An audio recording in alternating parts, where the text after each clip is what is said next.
Mmako ababusiafo. Honorable Henry Kwabena Kukufu MP Bantama and Honorable Abeka Nsa wa say ye den kwotwe bremo. Sanso na yenua Erika Meto Kwame or ye member government communication team and they tie ye asma Abeka no bi wo ho a onimu dada enti o ha megiji se odnadwen no beboa yen pa odnadwen beboa yen pa ameto kwabo what baha health insurance at the same time be share up I mean so much that target too so they say bia mo na mo share that target David honorable Pumboko there Boko adom Bantama suboko oh adom weekend na motuma ba no Maminika boko there Maminika nchia watiefo ene nuanuma ehwe titiri me Bantama fo I'm Franchi Asronkoma New Patriotic Party yempenifo Papa Kufuor, former president, and Adekye Kufuor, Nimpenifo Kenya, national chairman, general secretary, near Penifo. My chairman went to me as Central region. And so we can do near tour. Until delegacy in Ayahumpua, and pioneers, so young bedroom Yahoo, then and qua. And then you draw a coach to me. Maybe Miss Asa, a never person was say. Police for be say 2000 and no more be monitor elections so there na bisa say sare ya na hu hia enne ye da so si hia enu ye ba ko de to so me nse mate say obo mampani kufuo din de so mampani kufuo say onto aba no na hu hia ade nti na onto sao to obi a hu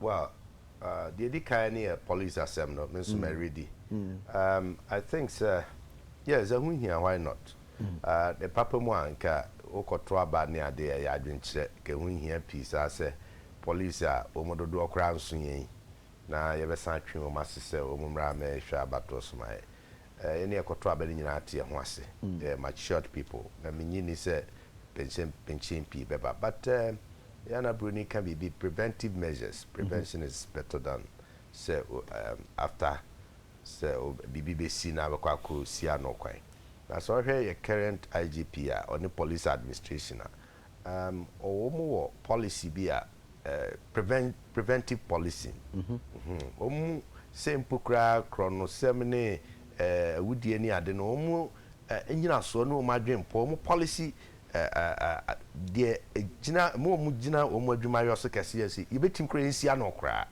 yamani nsia ansa yakase we makobokro no ha na fe police di akire pepo no yam dabi enu nti no sa kwanya wom na bre wom na je di dwumade bi sei na police wo sa ahoden ne numbers no ni dodo no ho nom ne ade no beba be di dwumade edi ho adanse a em sense hwe pizza eye se ni padoma hia na ye di dwuma bi sei na police ba beboa in most cases se kuobi ana abusia kuobi siase na obehwe na penchen bi banom ne ade na mpempi no nya won ankasa won ho pisa obehwe na afoforo bi nipa boni bi afoforo mo nyam mo nkrofo nyesa amayo kuobi fu o se onipa boni o meyi obehwe no na dwen po de ba ne se obebokro no ana obedi ewu no be bibi so ahunu enti ehia ma se ehia bambo somehow esi ehwe ho yie nom ne ade enti no nya se ye ho ne bia obi kutin obi ana obi koka obi nti na police presence wo ho ye boye ho ban ana bambo beba se beye na obi abona adwen pobone bia ana ni pobone bia osusu se ho de emu ayeye emu da ho kama obenya se we tike no target na obenya no ne bia watina na waka no ana se botom kura wato ana bibisa no na chese esi anokwan wenim say one of these make preventive measures one say no minya ayibi film ha na chromphobia street team ya kire no se chromphobia life enim no so ya bro afi na the creation agu no so se petrol ya peja atu mu life mob action it is a police ben ho that time na they could have saved the situation in kasa chrono na wa chromphobia no esi de no ho of course that sense say rane makwansa it is say kushia bantama memeneda na party ma the name delegates around 580.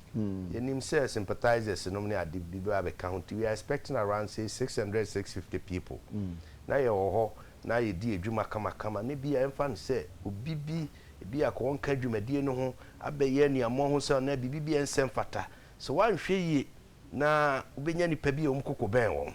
Ne ya to ahye no so ne bia de mra ne kohye nipa de mra ne kohye ne se. Parce prosi ben ho de a ntempa no aye ntamgyirani na wayo enye ye ho edo ye ho abusua na ye koto ya ba nti eno de how be anim se police bebe ho yeah now Papa for me just 1 minute pe yes here me who I say I won't vote for Nana Wala yes but people say me enso minim se sa no kan ya se utie ne kasa mafo papa kasa de mintim free na no but mitie free ne kasa mafo no na aka ne kasa mafo adwem kire wa kira ne se papa hu se oye party eja nkasa na sa na tie nso oye party na eja party ni ti ene ade nti se ne ma ana ne wo pass nom ne nananom ekopra pedu bi di na ade a na akra wotena kire hwe ne ebekoso no bibibia no wie na ye se papa we na ye no baaye na okura no mu let us say mo bi e se fata bi ode aboa. Indeed, in matters of this we are there onipa obewo choice enunti onyankopon bo ade nyina wie no oyi o single out Jesus Christ o si oyi ne medoba ope umpo nanso ni nyina achi no odominu mienu se de sepata biara ndi papa onko yi ne doba we wie susu a na ne oyi obedo mu maka ni na susu prem there be not that enya say ono ni single vote no na call determine bibi he knows that and indeed him say ampa every single vote counts. Yeah, really we do know but osusu say ono osusu say otena akire na otena ncha and it is his right kwanya ono ane dia is why elevated wa manu muso koso venerable wa manu muso koso a chese nyo no mpo nhihye no na manu muso saa ebi say wo hwe yabakwase mu ni yamayokuo no mu a ono ani onipa watini adi amayokuo no tradition anim adi ade 2 terms successfully na wasi form na ogina home as former president enti he has chalked some kind of nkunim DNA dimpa bi ama ne ho a opese utusa na mo no de maintain a ninyi ni se tinye bia wo aya de DNA na okay ameto unu anmo koto aba na ne me ma on kase omufi asem ye bedibi na ona wo ka preventive police ni wakoye lawyer ni say ade ba akom sa da jurisdiction mo promote pa won say preventive lawyering za tia na wa hwe hozo so ebetimi say apo say no ni ADR concept no alternative dispute resolution dia ka kra me no na abeto 2000 please one penny ku for so on kutubi adi obekwa ekura onyanto ekura hwe beka so wato dada so onto ena bibisa say hu hia how betimi ato because obi so betimi aka say wo say wato no dey set example so wo so exercise wo political rights and so but the choice no so onto yo tiki so over mami 1 minute no kwa edos okay a few seconds namada nuanu a omo eko jami mi papa free mo okay be na otwemienu ni na mo mi wa ha mi do bia ase onwo mo tumi bae onwo mo tumi ama onwo mo frɛ mi telephone so onwo mo di mpaibo etame chima bibia ekosi jojo mi do bia ase ba no dey say me no wo asem won so asem kan because ba ko no boy amani we dey wa ante nya ni nyina na ya betimi dey atujasa yenuan mu ekọ akoto aba memory da ebe yi yenuan mu MPP4 na o mayi won frangatuni nyankopon ya be fisi mo dia be fisi ya 2016 yesre se nyankopon abaso o mu jojo na o ma kwa ba asomdwe mu because ye hia wo mpa emaga na kabi mami kabi amamu etimi edi mu esinin seye 2000 policemen so we share story na I work graphic mo any polling stations are omo ko akọ vote ya 275 any 376 76 including head office. Head office no. Okay. And on be stand by. Ni on be copper true no. Na enkamia ye say edoso dodo. Edoso. Enoso dodo. Enoso. Enoso dodo. All right. Tisenia honorable Edi Kankai. Omu MPP for nkoa ene omu kwa akoto omaba. Ensusu enye obi a oye MPP ni anase owo odo ema MPP no ena owo hu kwan se obekọ akoto aba. Enti obekọ polling station na eye constituency center ho no obehu se nipa bebre ebeba ho a womu enye won a womu betu aba ne bi. Enti obi anim nia obi obeba ho ne obeba abeye. Ena won mu ba betu aba no ankasa nsusu unim adwen a ewo obi a trimu a odi eba ho. Enti emre bebre no se police ni gina ho kekempo no obroni frɛ ne deterrent emma ehu bi ebehye nipa mu a se boni bi na wo trimu mpo a wontumi enye na tesenia honorable kan no prevention is always better than cure. Enti say police for no number no enwa no no. Na omampanyin kufo esi omampanyin dada osi onkoto aba no bi. Ordinary no anase say yehwe manka ade a ese akoye omampanyin dada MPP tradition mu no fi sanka okoye na adwenkyira na se ne do de kyere. But yemme mu ha yensam ka yenniye ni ayenhu ya yesi yehu enu ene me se no titiri ena omampanyi dada ye na adwense onkonkoto aba no bi kura na obi abeka se yehu aba wato na otuma kyere manten anaso otuma akufo ado anaso otuma adanimu na ochina bi akofa nsam nwonwuran e de aba niku MPP mo. Said the major consideration enie because yehu bida ya didn't know what's a kofa samba ya democracy over 20 years ya mo be mo ka che so vote your right nti ya didn't know what's ya tie na yasem tk adidn't mpo na meto koto aba what's picture da ho bitimi hu se ba bia won sa akwe de ha na ade asi adidn't kwa na what's yes ade no tk free yan kasa ase amanfo no bia yedi yen amayosem no akosi ana akodu eniama bebre wo ho a ensese yedi asem ensusu na yedi aya asem. For example say omampanyi dada ikotuna ba a obia enhu enso nkrofo be konjocha kokaso tuma Mr. A and say Mr. B na say Mr. B na ombekasa otuma no wankodi a nature say nia wakwa kodi no bribi oye bia ompe onfoaso on support no onye se ni se enye sa na ese ba se utietia na nakofo ado ankasa omu kan ya akosi se onu ankasa afri na no mbeka se o president Kufo oboano premier no a wokọ waboano kwan bia so a ese oboano ankrofo tiechiri ne omu huye eni ne omu ntie nyina no omu di etujanti se asem edi na asem be continue onkonkoto ababia na akoye bribia em say he is taking the right decision not to go and vote and create any wanko quick one when him say about to say abstention is a decision abstention yes and ba say no any effect bia wo ade no so our effect e be de na say aka meme one boot no kososo aka kwa me woni nti meme de na nsoso akwa me ntimi awoni so it's also a decision anyway you see say no something na was nka David right of say voting na kasa uko choice your choice making yes. And if you choose not to, so would you wadin say me nkoto a me hwe me ho a abstention is a decision. Enti me so metimi atena che waka say okay nipa bi ansa nyina no mpe obi asam papa. No, in this case, opom nyina asem pe. Tema workers threatened to block BDCs. Honorable Mr. Wahesa story now. Or say Tema District Council of Labour. Almost say, almost year campaign be almost to need safe talk. Na sa campaign almost year they are no sheno. Almost into almost years and say, "To years we." I was say yetimi refine as to to nyadwuma.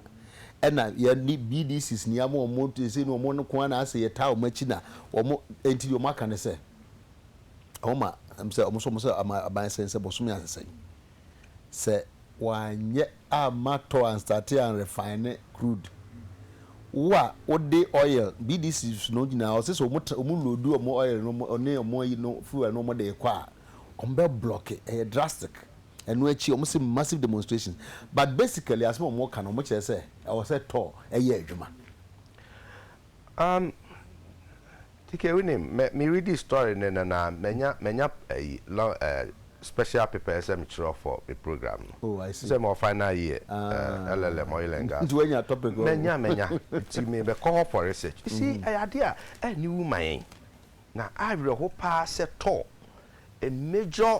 Adwuma kese for man say near timi atena hwahwa ma egu na ewu when we were told settle a producer na eka na eba the production no the raw material crude oil nyaza it crude oil no say the ba no producer eka na eba nti u kai to debt it no aban ye nhihye fufuro bi say ye lift finished products it is a BDC na ye kan omu no yadwen chiremu ne yadwen pomu no yenim se wo mu de wo kofa ayi na fango na ya wie dada no na de bre ye ne yeto what you say na sesia na abeda di pefe se wo mu kofa crude mum what de am channels wo mu timi kofa crude mum private entities no na wo mu de abato na to refine ama wo mu na wo mu no aton so se omu timi kofa crude ne de ba ebeton ebe refine na omu ton a eden hunti ana abentimi emphasica na say abentimi hye to the point say obetimi agina ne na so to the old position na to oman na ye kofa ye crude ba ana to refine aman wo ka se mre bia ba say na ban percent ko ton person ton ana no TUC ne ada ayihuri gina ya enti we ne ye akwanya kwati kwan bia ye mato abedi nkrofo bi nse more or less so okofa no crude oil ba na to mo na mo refine mano ne ade a then it means say ono no control to activities and no na work asema already here no enya to workers o tema labor the workers were around who nyinara including no ma yadwuma oto na many workers ni because some say some how we kra ni say omo nya adwuma to is not in operation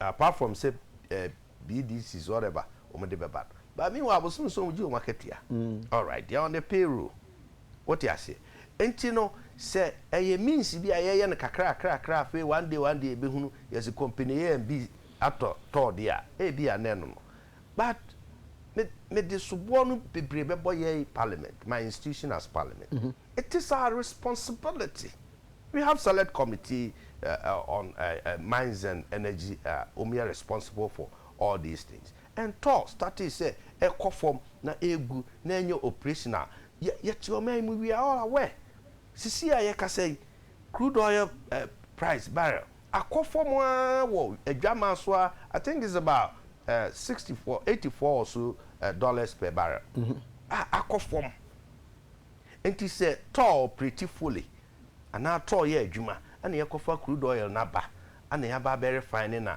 ya ton ama ho send ya tall objective na answer cramity as GMPC afide ababe ma GMPC kwa ya ma GMPC mum and as akoto crude oil no said we all know GMPC say pretty upstream in the oil and gas industry just say the Juma potting any exploration any development oil fields or and kiyahwe animu say contracts are yes sign and go for enunu aban say ni nyina akọ oil company international oil companies ni nyina say you need the technical know how you need the technology no and you need sika nkasa enti ke ne kakra ke nyenyen ne de build capacity ne beduru be bi na ka GMPC gina ne na so brane na fe se bosia kra no man ne ko body attack GMPC achia na GMPC would know how and everything no betimi explore na fe ya exploit na ya produce ya nia ya oil fields na fe de ye gina ho eso broni wo so obeto ne say ye de buo ni we na ke ne gina atipenko na say we are not concentrating on this core value they say responsibility and adwuma titiru pa potia ehia say GMPC ye nhweso nye ne ye nhemu kena na emum eye akina ne adekye de tokoton ye na GMPC san be de akire because say obi interest and when him dey amekoton we have to know who benefits se to ogu a hwan ehinfo no anya nya ho mfaso obi ho binya so mfaso ebi no mu nya ho mfaso the state ato wo mu sesei hwan anya nya sa mfaso no omamu ni nyinara to ogu a omamu ni nyinara is suffering ye nyinara including workers one say lay home off one say ke ye adwuma under productivity ade ya ne se wakosua bibibi na wabrɛ wo ho na anim ye na akade menti na untimi nya adwuma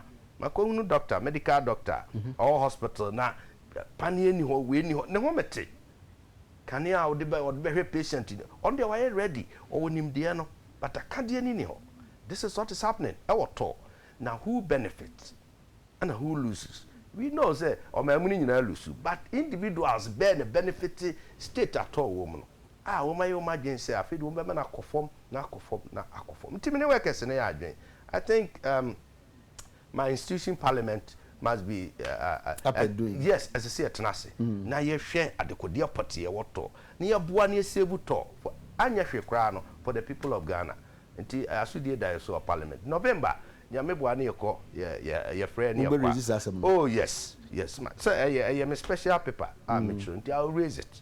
Tema workers mo asase mo nkasa so kura mo kansan e fa ho ameto wo hwe to a o se to vision to become the first class petroleum refinery in Africa.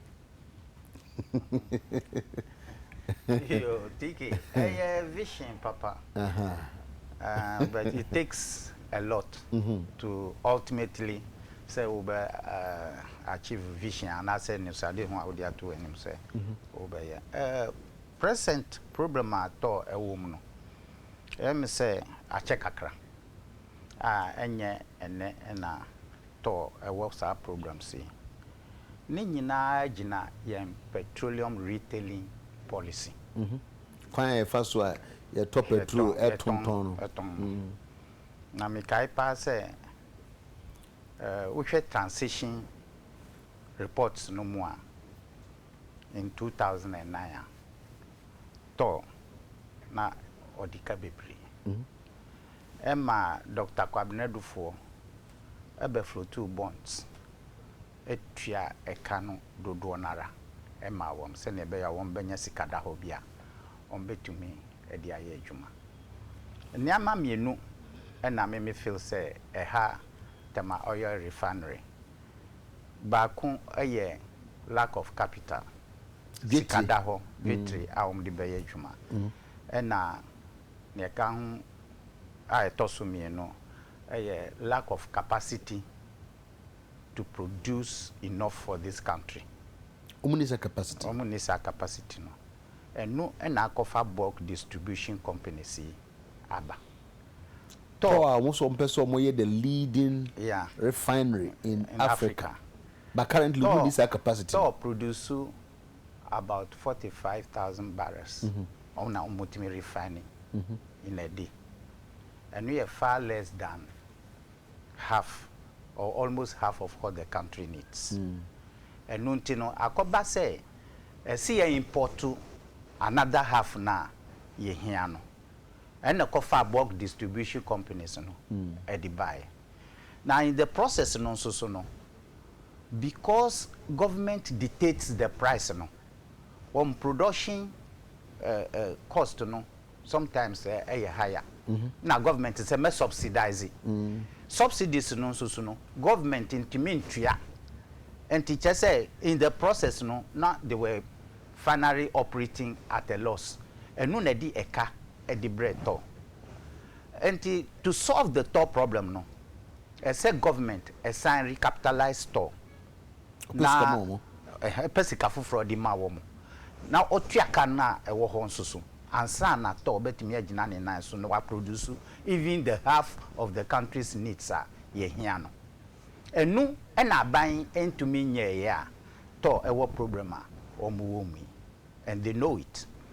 But let me say situation you almost say bulk distribution companies the finished products eba they been so the crude oil eba mo refine. It offers them opportunity. Fine opportunity. It offers store opportunity to sit down with this bulk oil distribution companies here. A BD crude oil raw material omo hien ediba. They been so the finished products eba. Won do na omo the finished products eba no. Omu any storage facilities and to for tanks mu and ya omu di begu ansa na omu distribute no nti na omu so omu block we no so if you have facilities which other people are using and paying you less than they will pay private companies, because what kind of story now omu say some the one crude oil no finished products no ko go private company storage omu to $12. But omu di go omu di emu a omu to $5. And when you know which is far less about $7 less. And adenti and amu take advantage say more facilities are omu use no mu to less to renegotiate higher fees. And no to no mu timi to omu ho kan o. It's from the revenue they get from the storage of finished products by private distributors. And no na wo sika kakra omo ti atumi di tua wo ho salaries. But we feel say the core mandate no. I don't know mo secondary because government is not in a position to give you that bulk money for recapitalization and to defray your now existing. Or never. No, not never. But right now the situation we are in. So ebra ye wo mi esa ban tisika dodo bi di mamo aban nya sa sika no emfa mamo. But meanwhile more facilities ebinumu eyusu, meanwhile ebinumu di crude oil bremu mamo refine adenti na mum entumi nye proposal emfa ma bulk distribution companies here wom di finished products e ba na muka cham say listen, if you can give us crude oil of this quantity, we will be able to refine. Together we will sell. You will make your profit this much, and we also make our margin this much. Senebeya, you can find a solution, or at least an interim solution. Amamu problem no. Obra abayin boni hu modern say. I just obenya sikada ho amamu. And I say obeye joint venture because Mati say omni Saudi refinery bi ye negotiations are. Take over and I say major and Martin say a joint venture because we also have the plant which is an asset. So in that measure no, you use your plant as your equity, and they also probably will bring in the crude oil and some capital in order that you can have a joint venture. But me position is say this threat is not the solution. The solution is to be innovative and ingenious in a situation where we what to me kokona also ma bona o say man hu ombe block e man impio o say no nye solution that is not the solution pushi aban e man nye ne wo so because what am I mean that is not the solution. The solution is to sit down and find out how you can use your present resources and facilities. Negotiate with the bulk oil distribution companies which are using your facilities and which have the capacity to bring in crude oil so that you can also refine, share the product, sell and share the profit so that you can also continue to produce. Now we are woko blocking a dear fason e di beba. Pressure beba aban so. Ama aban aye ne also yamato asan start. Take me ni say Ministry of Energy, and for that matter the government has not sat down to think about it. Yes sir. What can say over 500 million what can say deliberate? How can no person mo yese de be ya ebe obi benya advantage nti e no mo yese ade. Ebe to me adwin sir. But for me even though I'm sitting far away from Tono. From afar. And yet, sana mi madwin echreme. Now, say me, I have a role to play in Toa. And I will explore the possibility, even in this West African region. If you come out with a strategy to produce and share, I'm sure you will find even companies outside Ghana which will be willing to use your facility to refine and to share, either pay you for it or even to share the profits of the venture. I mean, say yet now only as a BBI, just a central government. Na ya ye de adwuma na hye ye nsa no eni ya ye won interest wa adwuma no mu no se yan kasa ye ntumi fa ya adwen ma ye suggestions e man fa meto aban nim se ye pese ye ne se ne ye hwe se eno edi mfa so beba na se eni tembia no we will have this kind of situation menye ni se so mo ko block tema a kwan no I said no BDC should bring a product and come and store in there one man kasa so kakra wo mu nya na they won't get it. It's like cutting your nose to spite your face. Honorable, Sabete, I'm a trustee. The orchard say a minute than announces what done will be sort of. And you know, I said, we shouldn't make festish of say, we are a call mandate in Intino. See, no, they are near BBI anywhere. No, Obi anywhere Okasa, but Okasa we now can be because I'm sitting from far away. Yeah, and teachers are not being Oka, but people are talking on the reality. ADAC. Sometimes it be out bench. Oh, what timpa now? I say Okasa not trust so many innovative. Tor does not belong to the workers and the management there. They are buying there. It is being controlled from the ministries. What do you say? It is being controlled. And at all, intimate produce and the capa. Watch them come. I buying a talker because I buying and a consumer tour a produce and the value. Now I buy absorb near Akani in the form of subsidy. Yes, I tell. And Tisika are buying the baby rat or back and a year tall sika. A juma why ye are buying wo necessary would sika now the brand back. So Tor is not going to beg for money, going to ask for money. Or beside what is due the company. Now we produce profitably. Now, these companies now omode oil crude near the bread torn. Seka omu produce ana aban say my subsidy near dinner when actually met here. And come so come running out to. Omu no de omu produce na ya oma ton ade enye omu faso. I didn't need the same arrangement in matter. Back to our original self. But can say who is benefiting in this present arrangement? The mere fact say you can go into ventureship and there's no problem with that. I buy money clear you be a tono ye ni asemesi ni asemesi ye joint venture as or mine.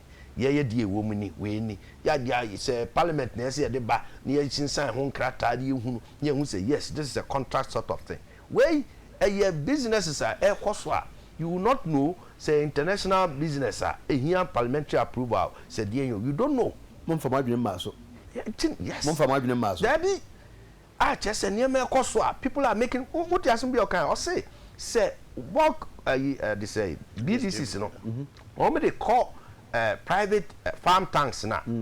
They job mono $12, but battle at $5. They are saving more than 100%. Yes, difference, no. Yes. So who is gaining? Why ninyas?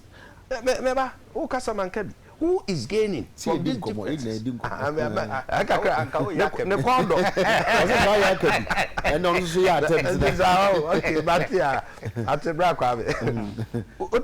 so some people are gaining. And innovation now, but suggest. And you know, say, any say market no say price be where be 12 there. And the answer raise here there no. Who does be 8 or 10? One a raise I buy. I buy a be raise. Oh, I buy a control tall. Tall hono. Ya can is our managing director, one board of directors and all that. Only now appointees of buying. But some also better suggest them. Now the brain. What suggestion do a woman ye? Now what at all workers demonstration I don't know ben no muko. Any at the ben no muko. Enti bia many other people your research na chi no and you be PPP about we will say it. But I want parliament to step in this. Now you share what is going on. Say statement a wo issue the district council of labor issue so mo ka say bulk distribution companies na BDCs no di product ko go private source atua $12 yeah na so di ko go store de mo a tua $5 enti ma wo kwan and use store facilities no until they pay similarly meaning the first person am support wo say the bear enough revenue no mo sa dia ye niam bi kama support wo mo pa na that is not the issue they are tackling so mo adwuma also yes mo de microphone me twoma adwen akoso say that is the area they should go one of the areas ese omo kono no na biom wo mu say to ya ban dia enso so ye dia hye ebinom nsa say omo hwe so mayen it doesn't have to take the minister of energy, it doesn't have to take the president. Say omo beka se yenye say ene omo ka ye omo di proposals a omo aye dia koma aban edi to papers mu say yenkan ya na ka mebo mi nsem ama wo but say in the past no me who say omo issue treaty they should tell us what proposals they have made, except that government should bring money. Government should bring money. Government should bring. Government is not bringing money because we all know the financial difficulties we are in. The money is not there to be brought by government. What are you doing as labor? What are you doing as management to try and solve the problem? And yet, President Mahama nkwana betimi asolve the whole but abeto say na muji salaries na muji allowances men can be a person when show or say it further stressed workers know regret that dialogue with the government since 2009 had not yielded any fruitful results. Yeah, what dialogue? As such, we can only conclude that there is a deliberate attempt on the part of government to do away with this vital national asset for parochial. What dialogue? Yes. What dialogue? Was it 2009? What the dialogue? The dialogue. The main cornerstone of the dialogue, as they have made us to understand, is that government should recapitalize store. That is all the dialogue is about. They have not brought out any innovative or new suggestions and put it in the public domain. If you are talking to the government privately and the government is not listening and you put concrete proposals on the ground and government is not, seeing eye to eye, if you bring it to the public domain as they have done. Any say deɛ mo se yenye no deɛ enya de betimi aye deɛ yenye pese mo yenie se aban so betimi de ne policy say ye directive nie mo so mo nye de sa akwan we see so that sad is as a stalemate be deadlock e wo ho ana ya kan se to ebinom gi sika o obi mo hye da nye TK mabue bibi kakra bi so a kire se menim say aban any a Saudi refining company. Oh, okay. A year negotiations. All right. In order that they can bring a joint venture together. That is one thing which I know government is doing. Okay. Wafa or see who is benefiting. Those who are benefiting are the bulk oil distribution companies, the BDCs. But I believe he has a different idea about this question. Or what do you fufuru? What could make over na adwene mu ayi? So obisa question no. Sa adwene ne say. Obisa sa question no. Enyem mpre baako, enyem mpre no. Obisa busa who is benefiting? Na me ka kire ne say those who are benefiting are the oil distribution companies. At any time, whether it is MPP which is in government, whether it is NDC which is in government, at any time there will be people in business. Okay. And the honorable say those who are those who are in business, either one, they are politically affiliated, or two, they are neutral. Okay. Somebody else will benefit from business. You see, okay. Business is not a charity. Okay. No. You got it all wrong. You got it all wrong. Because in business, public interest and private interest. What do I say? And if the public, the department should suffer, you create conditions to be deliberate. We have people no deliberate. Ya boapa e de niam bi agu akwam se be ya nipa dodo na wo maamu no be ho be kire no na kakuma bi kakra bi ho ato wo ma. I do not, it does not matter when any individual asem na meka se kofi ana akwa me no me say o maamu ni nyinara ho kire wo mu. What is governance? What is leadership? Direction. Wo hihye niam se be ya wo di o man ni sika na japade be ye adwuma na ebeboa ama the ordinary abofrano on them street mu a ese koko school na wontimi nya akwanya nko school no ye nya oman nya sika ne de akohwe won wo tuto niema ama national health insurance ye ka ho asemi ye be ka ho asemi ye ntimi ntua ho sika no sika aba oman futuom ne de bia yo na so hye niema be ma sika be gu meme kwabra me be tom as an individual to the detriment of the public. Wo loyalty ke unkwa wo parokwa ayi wanya na esiobotom ana papa na seribotom. That is what we're talking about. Ye repu omano for individual benefit. And that is wrong. Okay. Just 1 second. David Udim, the way say o second we are now the NHIS no so atwa so peko. Just 1 second. Pharmaceutical firms threaten NHIS. Okay. I want to asem. Se kra no mpo no.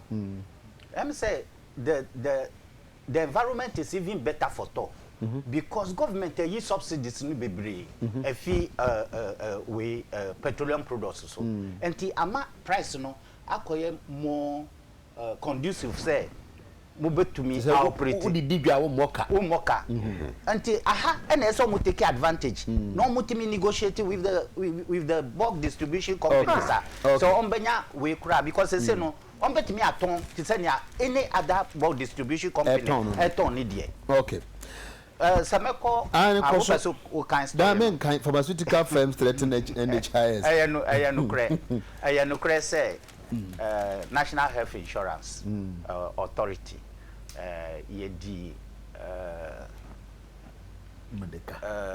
service providers yedi wo muka abro 90 days na emra no amaye no as usual abro so kakra enunti na saa nsem nyina eba because be brainara na agi wo munuro no afi pharmaceutical companies no on credit omu free na omu dia adwuma yetua wo muka na wo mususu etua ka na once aye de na aka ekire no it's automatic say wo mususu entimi ntua ka je se wo ko bank na wo ko bank na se wunim da sika ibeba na watua ka waji sika no na wo dia akotua ka na fe interest no building tem se wo mu bebre nso no hwe senia eho no be ye no nti wo mu atwe wo mu from going to borrow from the banks na kakra expecting say ye betua wo ka minim say the Ministry of Finance is making efforts to release further money but period no mu ka no and this from my checks my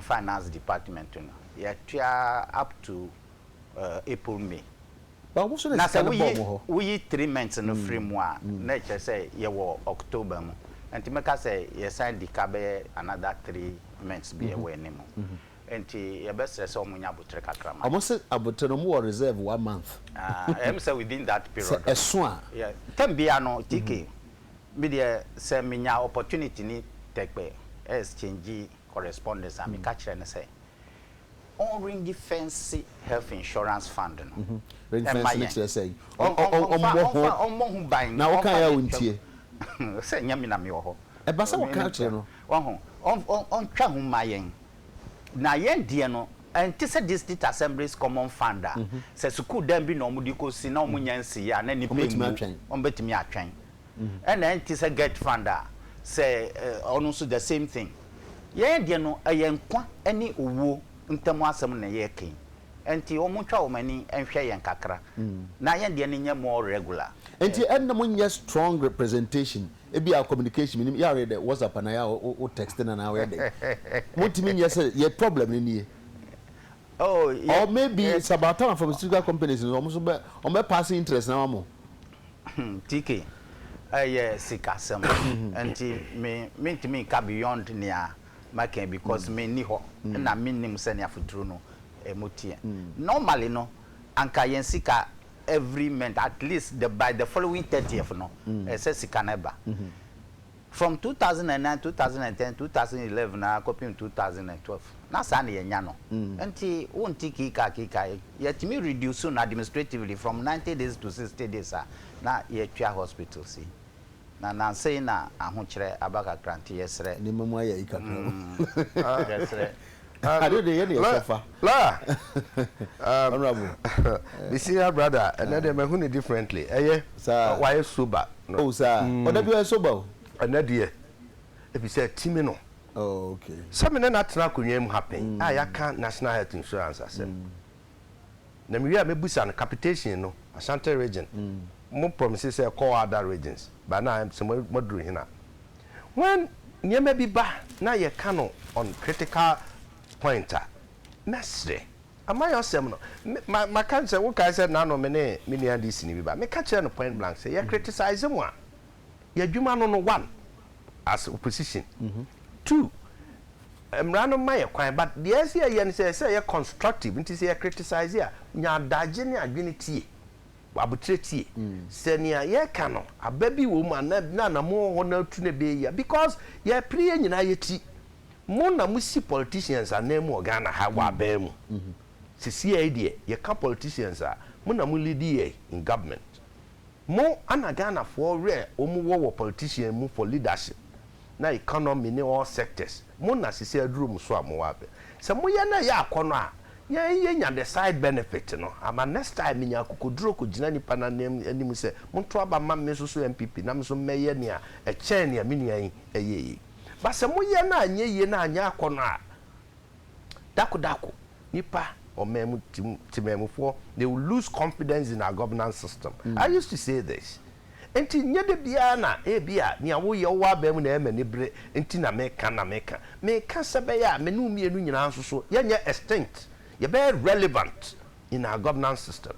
Now national health insurance asma ye ken apede finance minister on ne cancer on fence mayi mamo eye clear cut nso esi we what ya ho ba national health insurance what ya dada entika abeni akwanya bia se excuse bia se ade no national health insurance for die ni ya twa ho kwanku we die ye wukura jetum ho oti ase ye do ma de akomo asema ye ken enya mo national health insurance authority enya mo asema because sika na free mo ho na eba nso mo bejire enam se mo na mo contract providers ni ti mo na so die na beda mo so enti sichiri mu ka kire papa aban se papa aban misika na so de mame nam de koye adwuma na watu to do de beni me de o say wo mu sector ne de eye owuo ne nkwa asem aye life and death enti se wo delay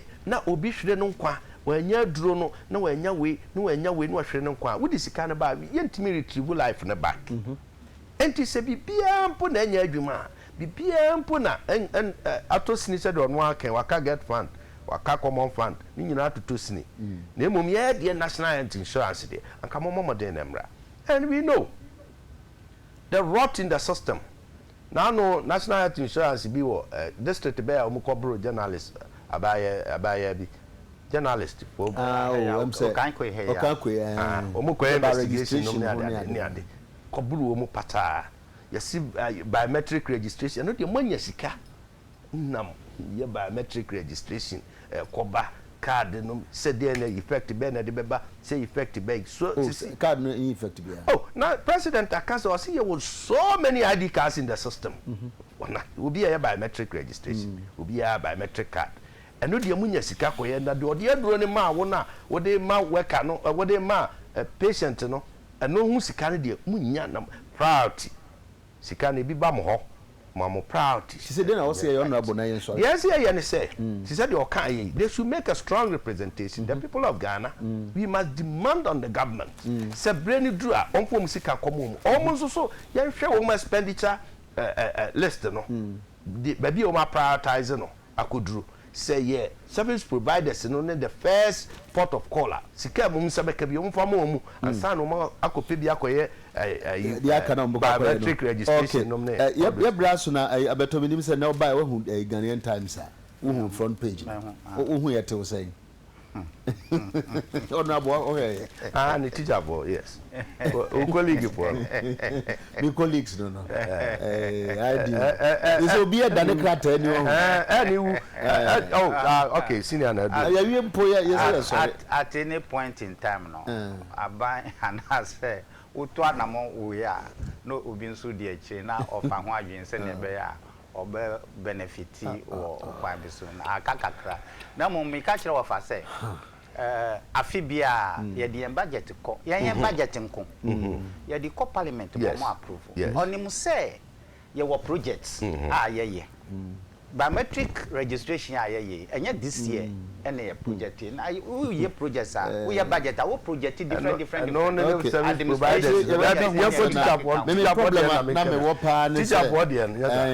When him say the briefcase. When him say when the center cannot hold. This all happens. National service scheme. National service scheme. Ministry of Sports in Brazil. Why? It's only at one. Not the corridor. So teacher for almost had the idea of one teacher for teachers fund. I didn't. But when we set bad examples from leadership coming out, baby, I'm not going to. Now, but could be able to so say, front page. I was for your page. Munimum Kai said, "Told that we baby are caught." Na se ko ba ne se wadu baby a woni baby akwa de wo no na wa brighten sa akona no e bia ba du no anya ade a oman betimi atu afrim nti be ya ne se obetenam waboa me ya ni yie se adwuma anya ade a wugya ya baby ye didi ho no ye nse ho no watenam ya ni yie preko ye be sore ne mu ansa ne be sore no ye nua bi okodi Czech Republic a yesi Ebola ne nti ye de tapoli akuri ne ho edna tena se huibaro ye de na nam krom ho me did say and say ya there kind of bokbok I was check for the more strong warning. I feel the man was antisa there be na common cold. Oh, honorable. Who police dog what the hell? Yeah, you know bebreo. Wow. What the hell? I could not so say it was just an airport. There's a train station. Wow. Yes, what call me a clear no. And on train station will be scenario. I say ya fan near man ya de ko see a bus and children ni pa luggage so the omat is ukro na West Africa baby West Africa omu nim Sierra Leone omu nim Liberia omu nim Guinea omunja sa de no ade tina beto yetimi tra hunu se check wo ho Slovakia omuchemu ye ma omuchemu no but on sa brofo omu wo racist ideas be once we are black man I will feel West Africa the nature say when you say Martin say Hanson and Hob no ye distribute no but I will see stop say na also omujai ya ready timi che obi a anyway honorable that's it that's it for you pija mu ochina nyame aduma ebehia ochina ka so ochina ye World Spine Day and you know e be kasa afa ye chi bremu e don dey kwedipa nti en major cable no yen fe ni agrokra nti ye ochina nyame aduma ebehia na ya kan so ho asem dem nyina ase